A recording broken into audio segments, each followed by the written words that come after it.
Buenas tardes. Para comenzar tenemos que la gerencia de proyectos entonces es una metodología para plantear un proyecto a lo largo de diferentes fases que van desde su inicio hasta su fin. El encargado de gestionar es el director de proyectos que se encarga pues de elaborar el plan y controlar y monitorear cada uno de los pasos. Una vez elaborado el plan, tiene que ocuparse de la gestión de los tiempos, acciones y recursos, además de planificar quiénes serán pues los colaboradores, tanto internos como externos. Y es que en la gerencia de proyectos entran en juego muchos factores a tener en cuenta, como lo son la gestión de la integración, el alcance, el cronograma, los costos, la calidad, que vamos a analizar a continuación. En la En la gestión de la integración del proyecto incluye pues procesos y actividades necesarias para identificar, definir, combinar, unificar y coordinar los diversos procesos y actividades de dirección del proyecto. En el contexto pues de la dirección de proyectos, la integración incluye características de unificación, consolidación, comunicación y acciones integradoras cruciales para el proyecto, que se lleva a cabo de manera pues controlada. De modo que se complete que se manejen pues con éxito las expectativas de los interesados y se cumplan con los requisitos. La gestión de la integración del proyecto implica tomar decisiones en cuanto a la asignación de recursos, equilibrar objetivos y alternativas contrapuestas y manejar las interdependencias entre las áreas de conocimiento de la dirección de proyectos. El papel y la responsabilidad principal del director de proyecto es llevar a cabo correctamente los procesos de la gestión de la integración. Por ejemplo, algunas actividades llevadas a cabo por el equipo de dirección del proyecto son, entonces sería desarrollar, revisar, analizar y comprender el alcance.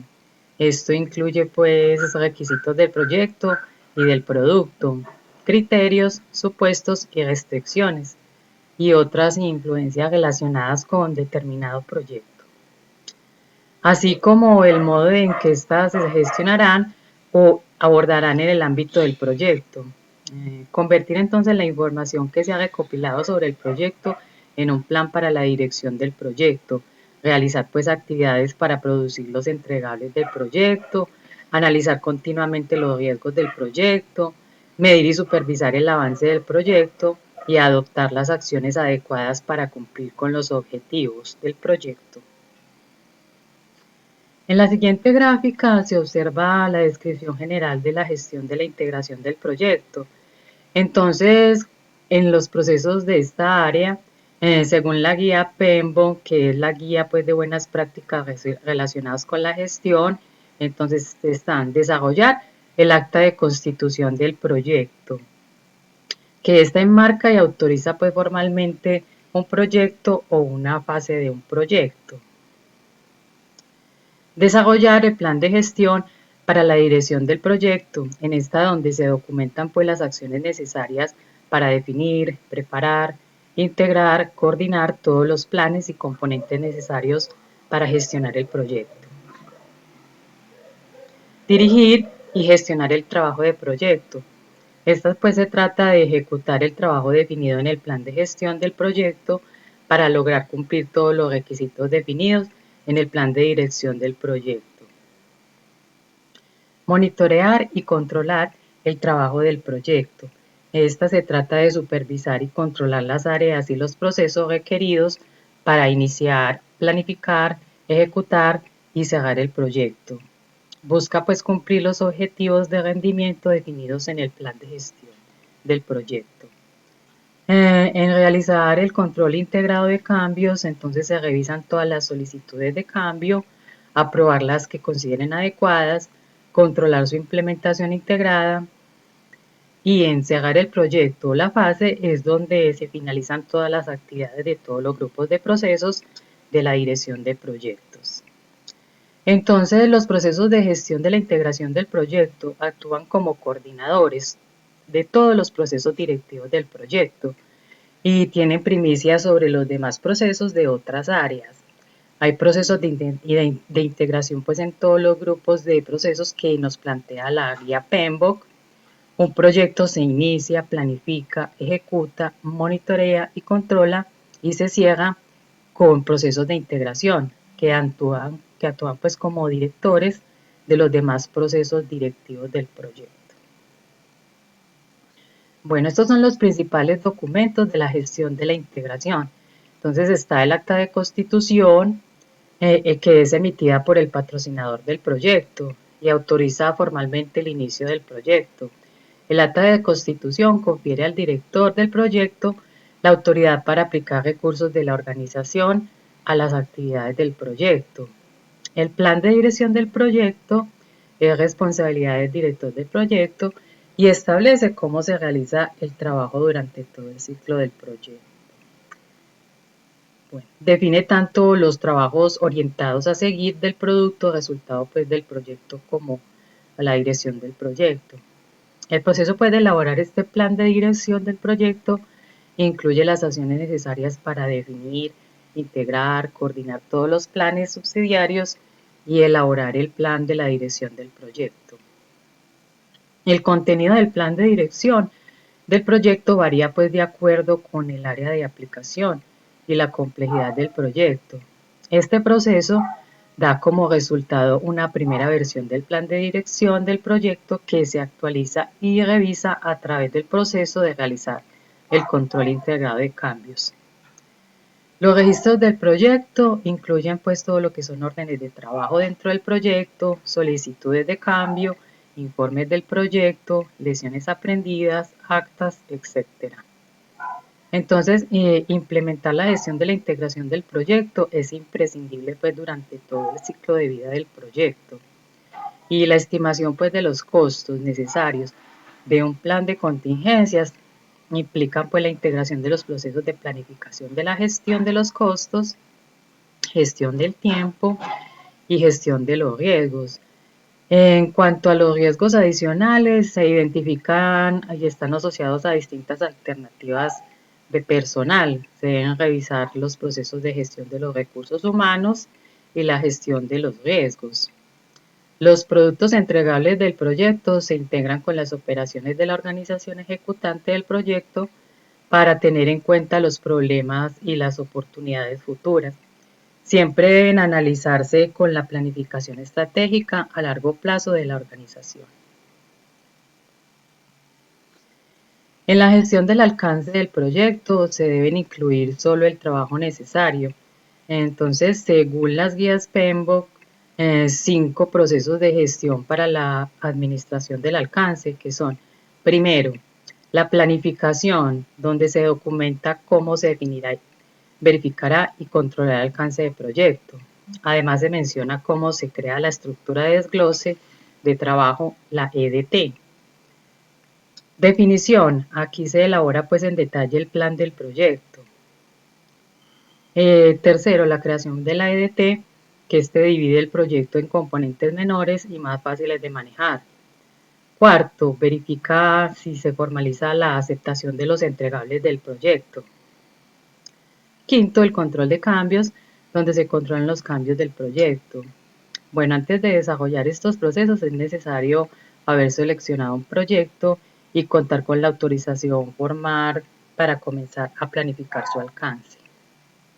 Entonces, para los criterios de selección del proyecto, primero se deben identificar las alternativas del proyecto posibles, luego se debe determinar la necesidad o oportunidad de cada proyecto y establecer los presupuestos, el cronograma de trabajo, y con esta información se analiza pues la viabilidad técnica, financiera, de gestión y legal de cada alternativa, así como también el riesgo asociado a cada una de ellas.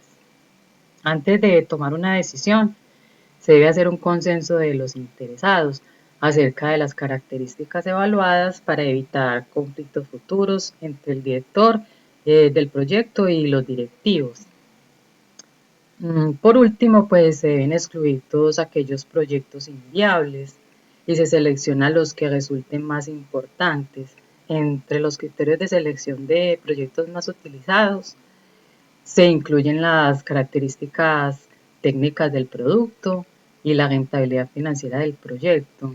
Además, pues es importante analizar la viabilidad de la gestión para evaluar si es posible adecuar los recursos humanos disponibles a la ejecución del proyecto.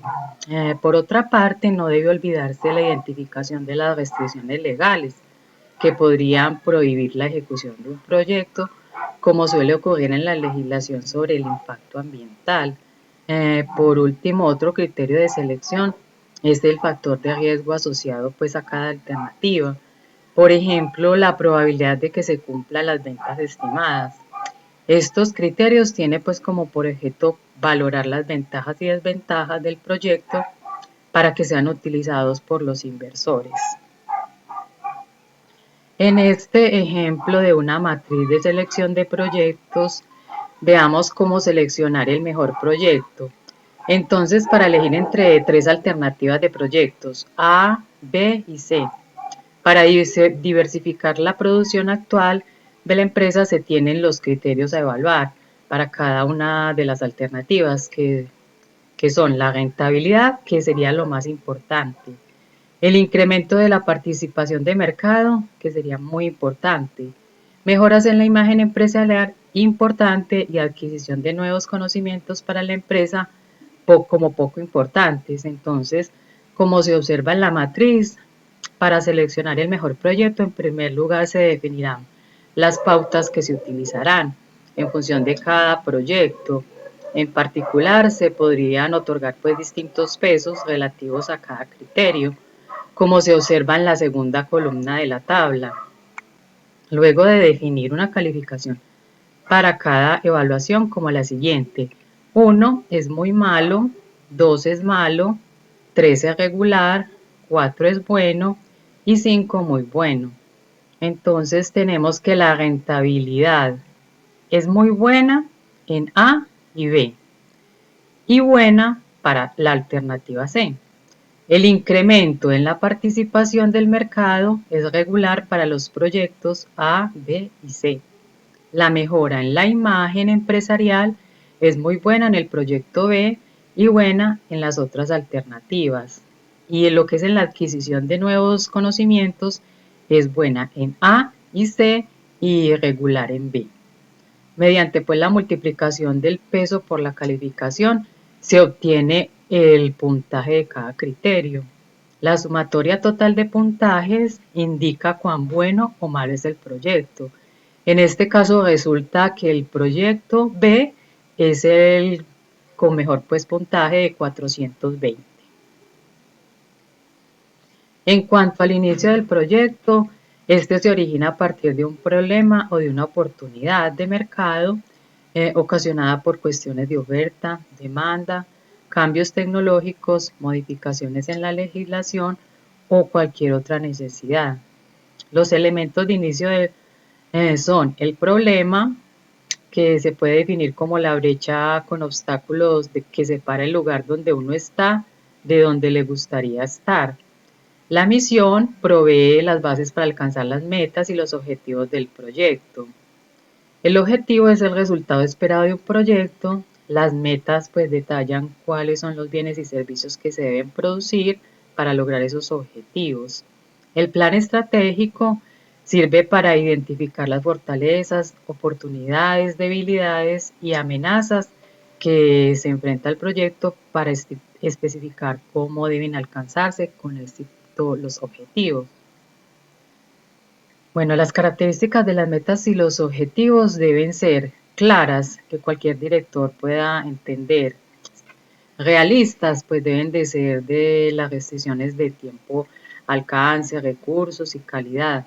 Temporales, deben poder ser definidas con una fecha de inicio y de finalización. Y mensurables, ya que deben de ser fáciles de medir para poder verificar el éxito en el cumplimiento del proyecto. El acta de constitución del proyecto es uno de los principales resultados del proceso de la iniciación. Además, pues que es la autorización formal para que comience el proyecto o para informar de su existencia. Y puede ser simplemente un memo enviado por el director del proyecto al equipo de trabajo. Se identifica el proyecto y su importancia para la organización. Se designa al director del proyecto y a otros responsables. Se determinan los rangos de autoridad y responsabilidad. Se debe establecer el control presupuestario. Se reconoce el esfuerzo del equipo de trabajo y se autoriza al director de proyecto a comenzar con las tareas para su implementación. En el alcance del proyecto versus el alcance del producto, entonces en el alcance del producto se refiere pues a las características y funciones del bien o servicio que se hará de producir. En el alcance del proyecto se refiere al trabajo necesario para lograr el objetivo del proyecto. Es un indicador de su tamaño y del esfuerzo necesario para terminarlo. En la planificación y definición del alcance, pues en el primer proceso del alcance del proyecto es la planificación del alcance. Este proceso culmina con el desarrollo del plan de administración del alcance, que es el documento que da los lineamientos generales al equipo de proyectos.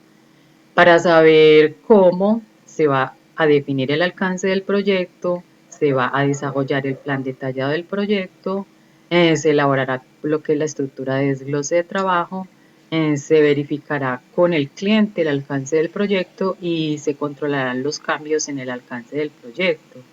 Entonces, una vez realizado el plan de administración del alcance, comienza lo que es el proceso de definición del alcance y este proceso culmina con el plan detallado del proyecto, que es un documento que servirá como base para toma futura de decisiones en relación con lo que es el proyecto. En el plan integral del proyecto también se incluyen los requerimientos del proyecto y se menciona brevemente cómo se llevarán a cabo el análisis de los riesgos y cuáles serán los mecanismos de control. Entonces los contenidos del plan, entre ellos está justificación del proyecto, descripción del producto, descripción de los entregables, objetivos del proyecto como el tiempo, costos, niveles de calidad, también los requerimientos ya sea de personal, equipamiento, materiales, servicios de apoyo, está también el análisis del riesgo y el mecanismo de monitoreo y control.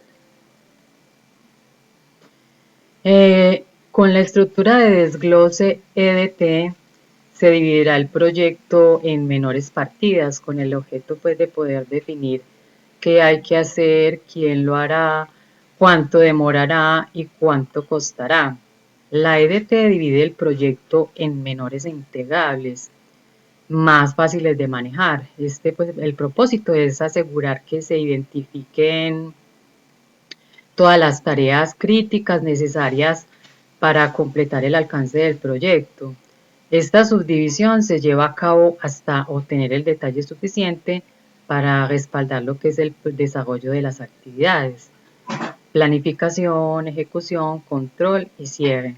Entonces la EDT es una especie de organigrama, como se puede observar en la gráfica, un ejemplo de este EDT que es un programa provincial de turismo.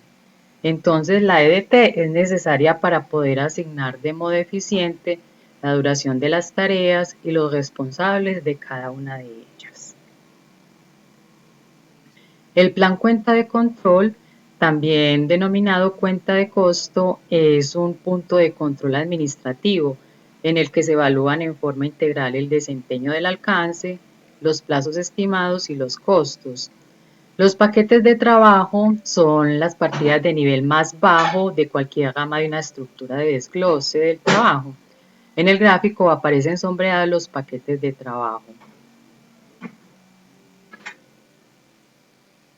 El proceso de verificación consiste pues principalmente en que el plan del proyecto y su definición vuelvan al cliente a fin de que éste acepte pues formalmente las tareas a llevar a cabo.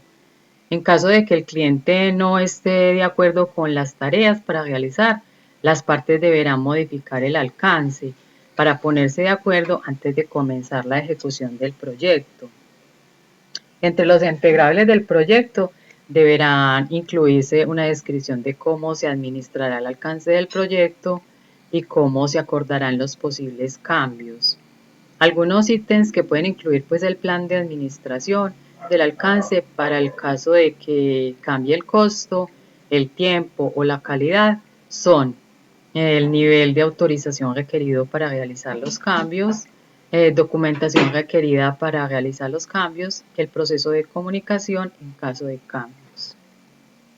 Bueno, ahora vamos para la gestión de cronograma, que según las guías del PMBOK, guía pues de conocimiento de la gestión de proyectos, se distinguen 6 procesos. Está la definición de actividades, que aquí se identifican las actividades específicas. Está la secuencia de actividades, que es la dependencia entre actividades. La estimación de los recursos, que son pues los recursos necesarios y disponibles para realizar cada actividad. Está la estimación de duraciones, que es el tiempo necesario pues para completar las actividades individuales. Y por último, pues la programación del proyecto, que esta establece principio y fin de cada actividad, analizando la secuencia, duración y recursos necesarios. La secuencia entonces de actividades consiste en identificar las relaciones de interactividad lógica entre las distintas actividades del proyecto. Las actividades deben ser pues secuenciadas en forma apropiada para servir de apoyo al desarrollo realista de la agenda del proyecto. La dependencia obligatoria, cuando alguna limitación física determina que necesariamente una actividad debe comenzar después de otra. La dependencia discrecional, cuando la secuencia de las actividades la define el director de proyectos. La dependencia externa, cuando se relacionen actividades del proyecto con actividades que son ajenas a esta.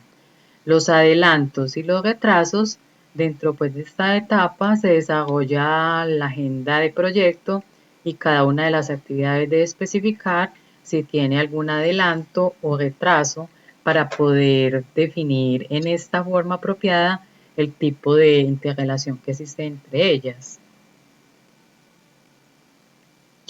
En la estimación de los recursos, la planificación de los recursos del proyecto determina qué recursos físicos hacen falta, como personal, equipamiento, materiales, etc., en qué magnitudes y cuándo serán necesarios para desarrollar adecuadamente las actividades del proyecto.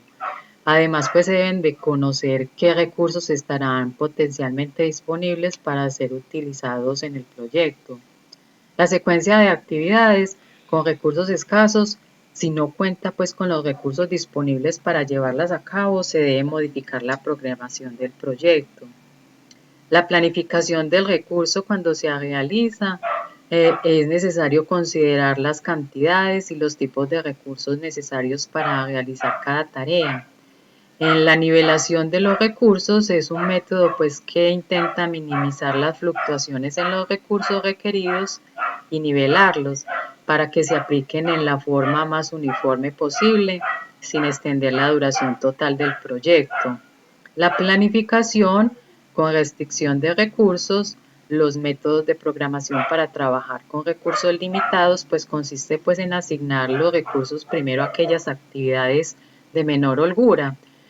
Con este procedimiento seguramente se extenderá la duración del proyecto, ya que es imposible violar la restricción triple que es alcance, costo y tiempo.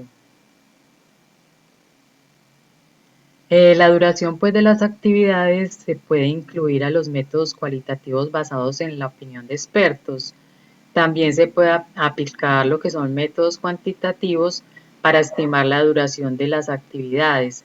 Entre las herramientas cuantitativas más utilizadas figuran el CPM, se utiliza pues como una única fecha estimada para la actividad, basándose en información histórica sobre lo que demoró esa actividad realizada varias veces en el pasado. Y está el PER, que estima 3 fechas de duración de las actividades, la más probable, la optimista y la pesimista.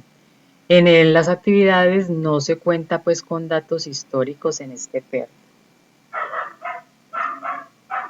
Una de las herramientas para secuenciar las actividades del proyecto y su tipo de dependencia son los métodos de diagramas de red, que son técnicas para mostrar la relación entre las actividades del proyecto.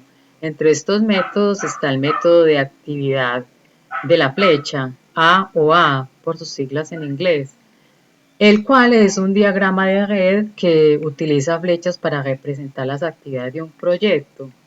Cada actividad está representada por una única flecha.